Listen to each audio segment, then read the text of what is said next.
Hello and welcome to Lost Love Chronicles. I'm Leonard, a married man in my mid-40s. My pretty wife, Maria, is 2 years younger. Our daughter, Julia, is 16, and our son, Melvin, is 14 years old.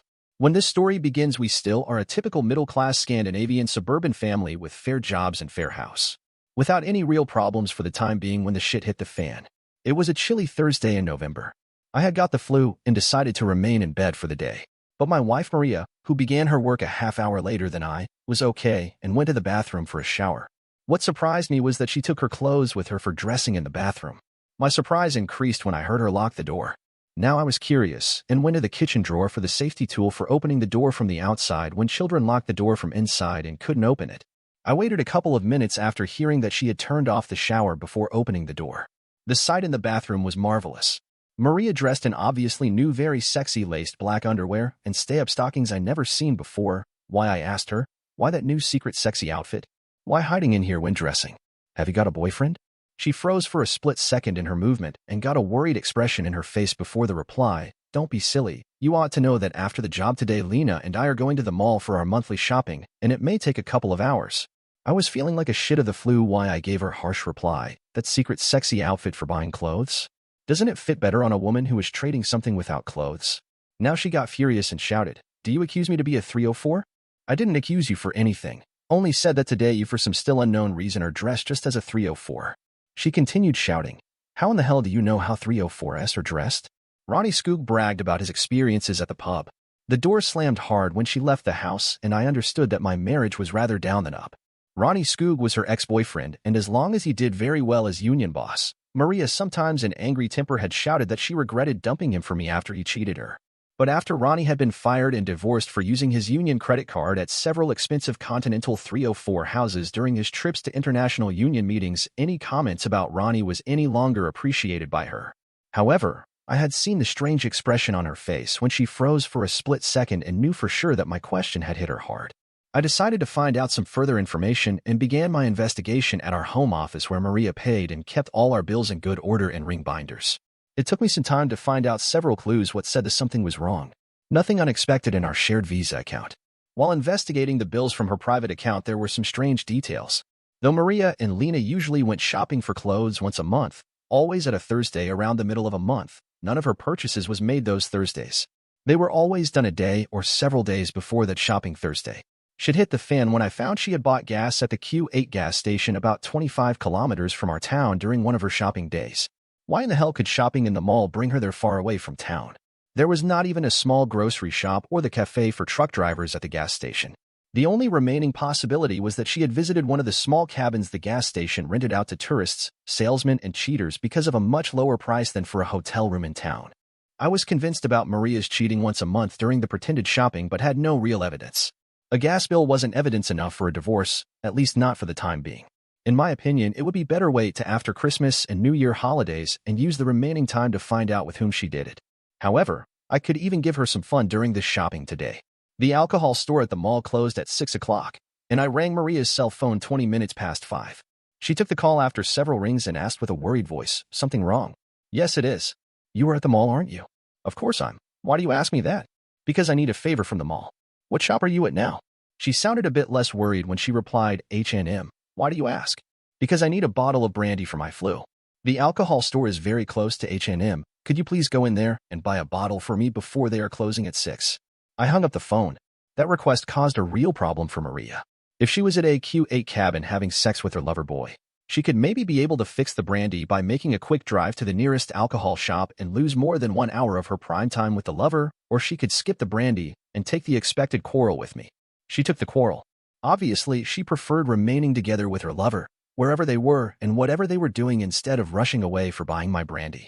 Back home without my brandy, she only said, Sorry, but it took so much time at H&M that the alcohol store was closed when I got there.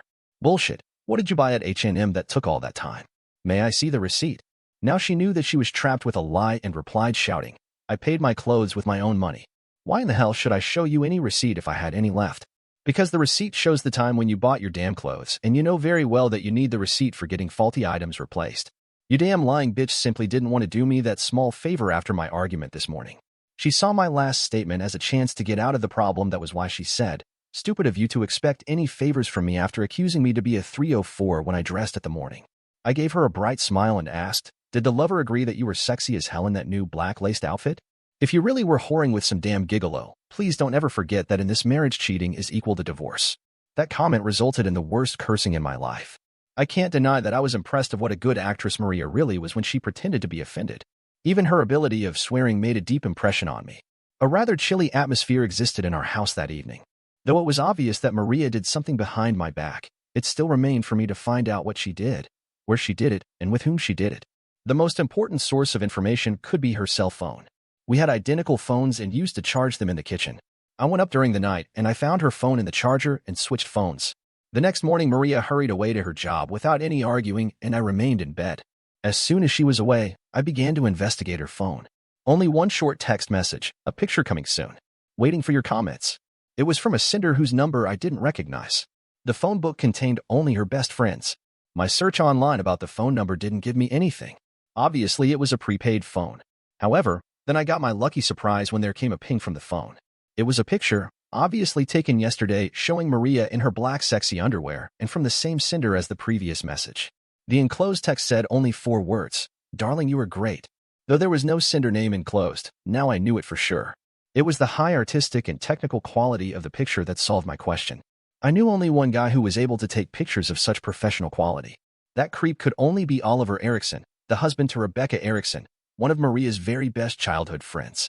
He was well known for his ability with a camera and had once in the time when been heavy boozed at a pub bragged with an almost equal picture of a female coworker. I had never liked him very much because his bragging about everything. He thought it done better than anybody else. I was sure that he didn't like me either, and it was easy to imagine how much he had been laughing behind my back every time he had screwed Maria, much prettier than his own wife. One question remained: how could Maria let her be seduced by that bragging creep?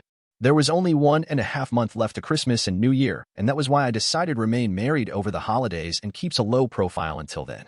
No fighting with Oliver. What didn't mean that he would be left unpunished. It was busy afternoon for me again. First loading the picture of Maria to my laptop, and I had to admire it. She really looked very much younger and very sexy. That creep Oliver had really done a good job with his camera. What increased my wrath was that the satisfied expression on Maria's face indicated that the picture must have been taken after their sex. My next mission was a bit more difficult. It took several calls before everything was arranged for Oliver's punishment on Monday. As a native of my hometown, I knew enough different kind of people for getting done what I wanted to do, and I was convinced that it would be well worth a rather high price. As expected, Maria wasn't happy when she came home from her job with my cell phone and didn't got any happier when I screamed and accused her to taking my cell phone. I had deleted the picture from her phone, what probably confused both of them when Oliver asked her about the picture. But as I didn't say anything, they hopefully thought something gone wrong when he seen it. Part 1 of my revenge came on next Monday when Rebecca and Oliver had gone to their works and their children to their school. A tractor with a wagon filled with about 3-ton animal dung from a farm emptied the load on Erickson's lawn in front of the house. As the weather was above zero, a terrible stank rather soon covered a large neighborhood. A large sign in the dung saying "Manure for Sale" didn't do their neighbors any happier. I can imagine how a furious Oliver had called the police and how his call obviously ended in a quarrel when the police didn't regard his pile of free dung as any serious crime that needed immediate action of the whole available force. At Wednesday breakfast, while reading our local morning newspaper, I saw a big picture of Oliver standing next to the "Manure for Sale" sign before his dung. As expected, he was even complaining about the police because they had only asked him to fill a form about his problems and promised to take care of it as soon as possible in the future. I began laughing loudly and Maria asked, "What's so funny? An a-hole in business is dung trader. Now one really can say right man in right place." Maria took the paper and I continued my laughing, but of some reason she didn't share my joy about what she could see. Instead, she got red in her face and shouted at me, "You must be insane if you think that is funny." I kept smiling and replied, "Don't you have any sense of humor left? Dung and a damn asshole is funny, a real funny combination indeed. Rebecca is one of my best friends. How can you nasty bastard laugh at her serious problems?" Now I shouted back, "Is it my fault that the poor Rebecca married that silly worthless asshole Oliver Erickson? Is it? She must envy you as hell because you were married to a real man." I don't think Maria did agree in that matter because she left the table without any reply and gave me a feeling that my wife didn't love me very much for the time being. My comments about Oliver didn't increase Maria's love for me, if she still did it at all. Then Maria got the flu and all thoughts about sex with Oliver were out of question for the next 2 weeks. I used the time to investigate her car for any clue about her affair with Oliver, but without any result. Then I bought one of those new voice-operated mini recorders and hid it in her car. Neither of us made the first attempt for intercourse when she was cured. In fact, there hadn't been any sex for me with Maria since the weekend before her infamous November shopping, and now it was time for her December shopping together with Lena. Though I had accused her for cheap acts during her November shopping and expected her to be clever enough to skip her December date with Oliver, he obviously meant so much for her that she took the risk. As expected, we had a quarrel at the morning when I told her that I would see my dentist at the morning, and that was why I would leave home slightly later than usual. Maria accused me of spying to see which underwear she would choose for her shopping day. She got furious when I agreed that it was appreciated to see her less sexy dressed for her strange shopping or whatever she intended to do at the evening. At the afternoon, I gave Maria a call 10 minutes before she left her job for the day and told her that I wouldn't be at home during that evening but said that her mother had promised to go to our house for fixing some food to our kids. Just as expected, she shouted at me, "What the hell is so important for you to do this evening?" "Very special mission, my dear. Very important indeed. My friends have heard rumors that your friend the dung trader Oliver Erickson is going to screw one of his 304 at a Q8 cabin. We intend to watch both Oliver and the cabin. I'm sure that Rebecca will be glad to get rid of him when we'll nail him and get pictures of that cheating bastard in action." As expected, Maria wasn't happy about my mission. She shouted, "My friend Oliver? He's a friend to our family. You were totally mad. How can you even think about humiliating one of our friends in that insane way? Speak for yourself. That asshole has never been my friend. You have always hated cheaters before. Why the opposite opinion about that damn creep now?" She sounded very angry when she replied, "I will always hate all cheaters, never doubt about that. But I know how much our friends Rebecca and Oliver love each other, and that was why I believed them rather than rumors from your stupid so-called friends. What a lying bitch. I would not care about Oliver that evening.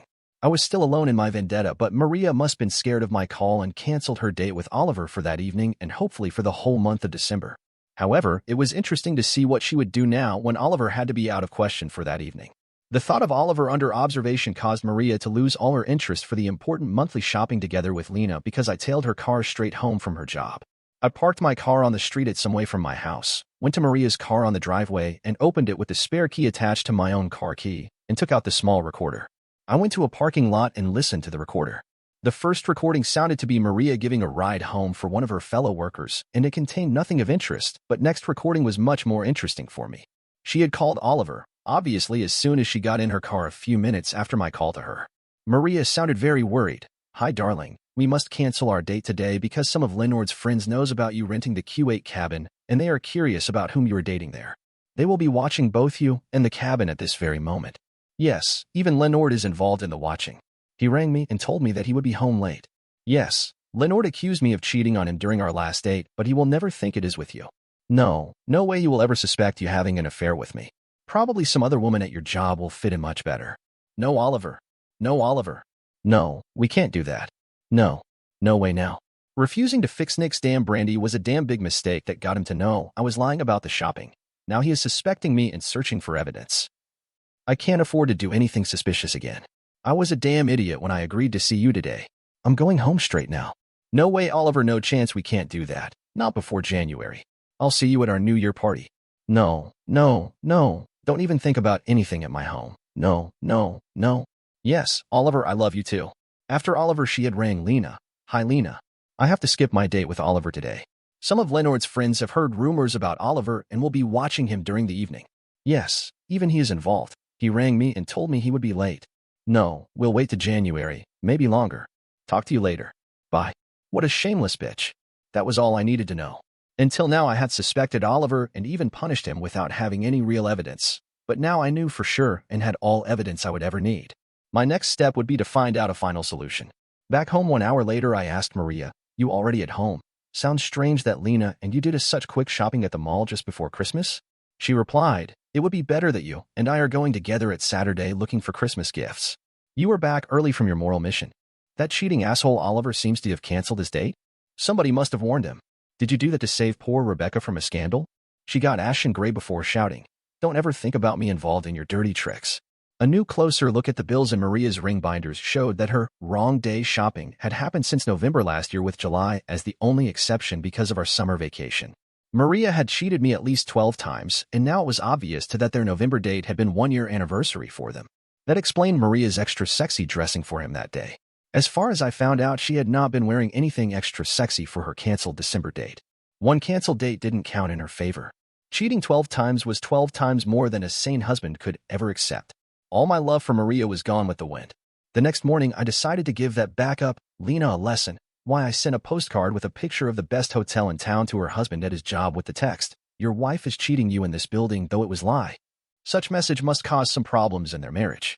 The Christmas went on without any arguments or any sex between Maria and me, but I could see that she wasn't very happy because I had bought her much cheaper gifts than usual. Then at last it was time for the New Year party hosted by Maria and me. We did a big job of fixing our house and stored some furniture in the garage to get more space for the dance. I had even built a temporary bar for that event, well supplied with imported booze from Germany. I kept the bar when our guests arrived and welcomed them with a fancy drink, different for ladies and men.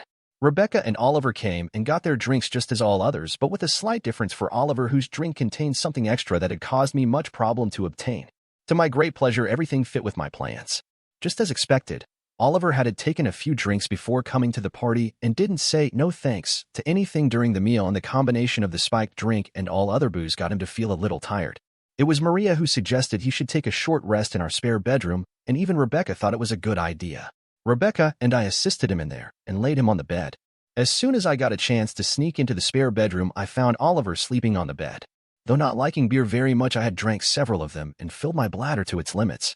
Therefore, it felt as a real relief when I emptied it during a well-aimed pee on the sleeping Oliver from his belt and down, so it looked like it was done by him.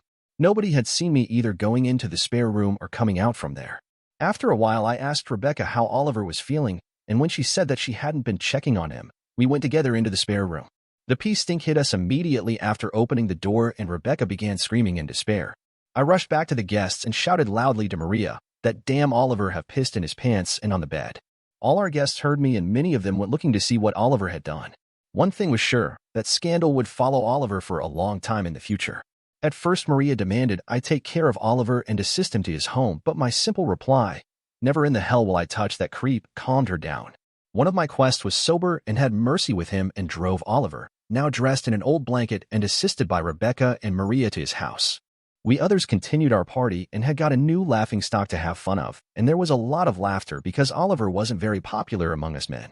To everybody's great surprise, Rebecca returned back to the party together with Maria. The party went on, and when saluting the new year with champagne, all couples, except Maria and me, kissed each other. She felt humiliated and asked me, "Why didn't you kiss me?" "Why should I? We are married, aren't we? That's no reason to kiss you." The others began to be interested and listened to our argument. Maria replied, "If you love me, you ought to kiss me as the first thing you did for the new year." She got a shock and went ashen gray when I replied, "We have some more important matters to fix." Maria rushed to the kitchen to fix a nightcap, and those guests who had heard us stared at me as they were expecting an explanation. I didn't give them any. Instead of saying anything, I went away to Lena and took her to Silent Corner, where I asked her, "Maria, and you skipped your monthly shopping evening in December. Why?" She gave me a strange look and said, "Don't ask me, ask Maria. She rang me and canceled it." I replied, "That's right. But could you please tell me if Maria and you have ever been shopping at all during those evenings, because according to the credit cards, there were no purchases done at these days. All her shopping is done one or a few days before those evenings." "Why?" Lena got furious and shouted, "Why are you asking me? Why don't you ask your own wife if her shopping habits are so important for you to know? Maria always told me that the two of you did the shopping together, and obviously you don't know anything about any shopping. I think both Maria and you have something to explain." Now Lena's husband had joined us and asked her, "What the hell have you done during those faked shoppings? Screwed some a-hole at the Grand Hotel?" No doubt that my hotel postcard to him had created some arguing in that family, because she began to cry and sobbed. I never went anywhere with Maria, only acted as some kind of alibi for her. What she did is her business, not mine. Lena's husband had taken several drinks during the evening while he wasn't in mood to accept any lies or excuses from his wife. He stared at her and said, "It's high time that you begin to tell me the damn truth. What the hell did Maria and you do at these evenings out?" She understood that the game would be over and replied, "Maria met her lover, and I usually did some shopping." Lena's husband was a clever guy because he knew if he forced his wife to tell about Maria's affair to me, Maria would pay back by telling Lena's affair, if she had any, to her husband. Therefore he asked again, "Who was the man in that affair?" She replied sobbing, "I don't know." Now the husband got angry and shouted, "Don't dare to lie." "Who?" Lena gave up and said, "Oliver Erickson." I pretended to be surprised and shouted, "That damn bedwetter, what a hell of a bad taste." Lena didn't want to see Maria or Rebecca, so she and her husband left the party, and I got busy at my bar, and it was easy for Maria to avoid me until the nightcap was served. We drank it together without any unnecessary talking. When the last quest had left our party, it was the time for the moment of truth both of us have been waiting for. It was Maria who began by asking, "You didn't want to kiss me. May I ask you why not and since when? You ought to known for a long time, at least during the last year, that a day of reckoning would come sooner or later. It's my painful duty to say that tonight Lena told me the truth about what I have suspected since I had my damn flu and saw how sexy you dressed for the date with your lover." Maria got ashen gray and asked, "I didn't notice that Lena was drunk enough to tell you any daydreams. What did she tell you?" "I'm sure that she told me the damn truth. Your monthly shopping was a fake to give you a cover to see your lover at AQ8 cabin." Now Maria was worried but not ready to give up yet. Why, she asked, "Could you please tell me the name of this non-existing ghost lover?" "Yes, I can. It was the most disgusting thing to find out. Lena told me that your lover is the bed-wetting asshole Oliver Erickson, and Lena's confession confirms what I have suspected." Maria screamed, "That damn cheating 304 told you. Did she told you about her own lovers? Did she mention Ralph Norman, the old hockey player?" Then she rushed to the bedroom. I went after her to the bedroom and shouted, "Cheating 304, get out from this room. From now you'll sleep in the spare room." She objected, "The bed is wet in there." I shouted, "Is it my fault that your lover is a bedwetter? Your problem, not mine." Maria refused to leave, but I pushed her out from the bedroom, set the alarm clock to 8, and went to the bed. Though my head was aching as hell, I forced myself to get up from the bed and get some strong coffee in the kitchen. That damn Oliver had destroyed my once-in-a-lifetime happy marriage and had to get his final punishment. I rang their landline phone, and to my luck it was Rebecca who took the call. I told her that after she had left the party, Maria's friend Lena had told me that Maria and her husband had an at least year-long affair, and now even Maria had confessed it to me. Then I rang Lena's husband and told him that Maria got furious when I confronted her with what Lena told about her affair with Oliver and began shouting about Lena's affair with an ex-hockey player by name Ralph Norman. Of course, it was a bit unfair to do that to Lena, but she had played an active part in destroying my own marriage. Later on, it came to my knowledge, after Lena confessed her cheating to her husband, he had taken immediate action against Ralph Norman by giving him a severe beating in his own home, witnessed by his wife and children. When Maria came to the kitchen, she understood that her marriage probably, and even her affair with Oliver, was history. I asked her, "Did you really have such poor sex at home that it was necessary for you to screw extra on the side? Do you love that damn creep Oliver Erickson so much that effing him once a month was worth more to you than your marriage?" Maria sobbed, "I don't love him. It was only some extra bonus sex that spiced up my love for you. You are my real love and will always be my real love, not he. With him it was only sex. If Rebecca is clever enough to dump that cheating asshole, you have won your bonus.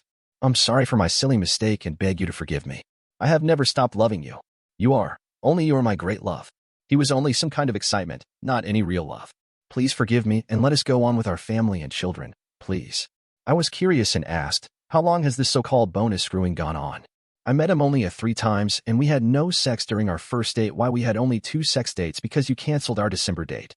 "What a lying bitch." I told her, "You swallowed my bait and skipped your so-called shopping when I rang you about Oliver because you had already done the shopping in advance several days ago.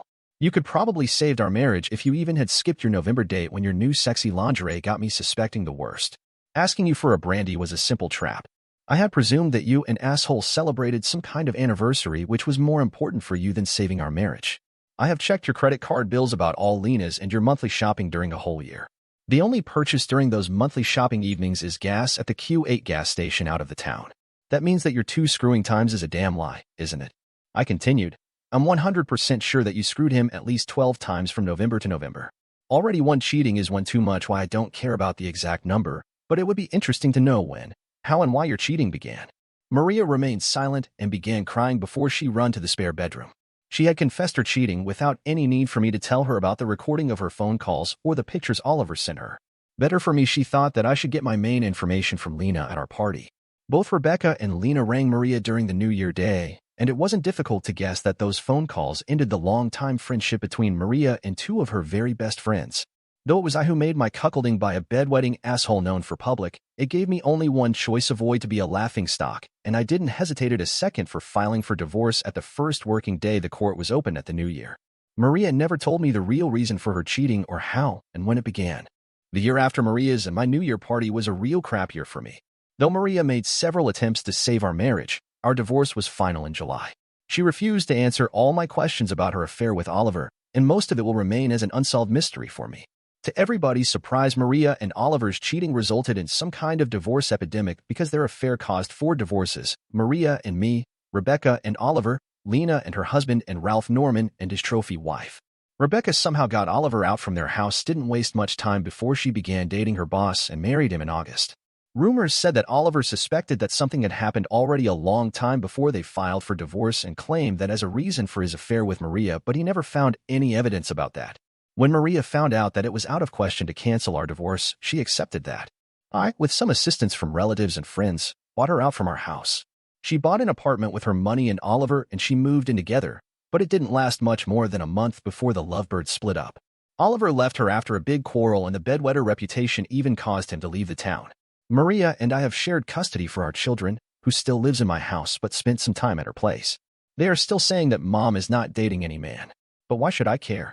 Neither did I care or know what happened to Lena, her husband, her lover Ralph, and his wife. I didn't date anybody.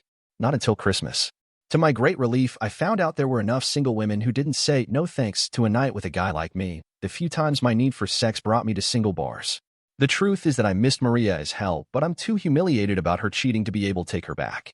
It was one of my best friends who persuaded me to forget all the crap at home and spend the Christmas and New Year in Thailand together with his cousin, who had an extra charter tour ticket for sale after splitting up with his girlfriend. As Maria and I had already agreed that our kids would spend the holidays with her this year, I had nothing to keep me at home and bought his extra ticket. The cousin was a jolly fellow, and to our great luck, on our second morning at the hotel, two divorced Belgian sisters shared the breakfast table with us. That was the best thing that had happened to me during the whole year, because we spent all the remaining time in Thailand together with those two Belgian ladies. Though my date Monique was 12 years older than I, she was a good-looking woman with a nice slim body. To my great pleasure, she even was the best at oral I ever met in my whole life, with an ability to get me stone hard several times a night for her glory hole. Back home, I was a really satisfied man who from now on missed the great sex with Monique much more than I ever missed my sex with Maria. My problem was that I could never get a good job at the French-speaking part of Belgium where Monique had her accountant business, and she couldn't do anything like that in my country. The only thing I could do was plan and look forward to some weekend trips to her in Belgium. But those trips to Monique will probably be canceled forever, because when I was back from Thailand, a new neighbor had moved into the house next to mine. She is newly divorced, very handsome female lawyer, few years younger than me, and with a daughter by name Johanna, the same age as my own daughter. The girls became friends surprisingly fast, so for practical reasons, I invited in the girl's mother, Madeline, for coffee.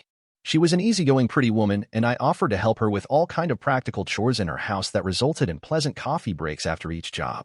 I can't deny about been thinking a lot about her, but decided to take it very carefully and only make small steps forward to find out if she cares about me or only regards me as some kind of janitor. Rather soon it became obvious that she invented some of her problems just for the coffee with me. Madeline must have been a real high-class wife for her ex and would hardly be alone for long after her divorce. The truth is that shy guys seldom get beautiful girls laid. Why I had a Friday rang her at the job and asked her out for dinner at the evening, but she said a polite, "No thanks today," but added, "We can do that some other time later," and suggested us to share a takeaway dinner from a new Greek restaurant at her house together with our children if I would understand that she wasn't in any mood for a real date. I accepted. However, the dinner went fine, almost as a real family dinner, and must have been a quantum leap forward for me to get a closer relation with my pretty neighbor. After the dinner, when our teenagers had left us, Madeline and I opened a bottle of wine, sat down in a sofa, and talked about our divorces and hopes for the future. Madeline had dumped her ex after the second time he hit her because she had seen too much crap caused by hitting men at her work. She stared me right in my eyes and asked me if I had ever hit my ex. I told her the truth about never hitting any woman in my whole life, not even Maria after her cheating. However, I told Madeline that my ex paid a high price for her cheating, what caused 4 divorces and got her losing her home, husband, lover, 2 of her very best friends, and created her a reputation as a slut that caused problems with creeps trying to get a date with her. Then Madeline asked about my holiday trip to Thailand, and if I had done anything shameful there what ought to have been undone. Of course I knew what she meant, but pretended not to understand and asked, "Sorry, but I didn't catch your question. What should that been?" Obviously, I meant something for her because she said, "Don't play stupid.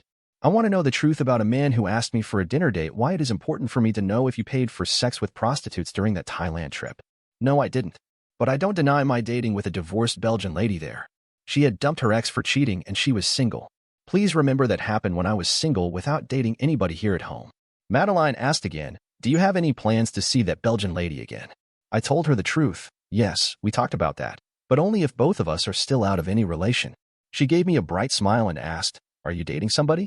I replied with my best smile, "I don't know for sure, though I'm doing my best to get a lovely lady interested of a date with me, and as long as I have some hope about gaining that, I'm not going anywhere to see anybody else. Why is that date with me so important for you? You can hardly expect any glory night after only one date, because it can either be the beginning of a happy dream or be the end of that dream. Now, she was very serious when she said, I would bet some money on the beginning, but it will be some way to go there. After a short silence, she continued, though my divorce is a terrible experience for the time being, even I have a dream of sharing my life and love with a man who loves me. He must be honest and faithful to me and be accepted by Johanna, and I will always be honest and faithful to him. To my surprise, all kind of men seems to think that a divorced woman's only feeling is a starving for sex. Why I've already got many invitations about dating, even several from married men. So far I've said no thanks to everybody asking for dates except two of you. The first was a super fiasco, and you, Leonard, are the second that gained my interest. But even you and I must know each other much better before we can decide anything about the future.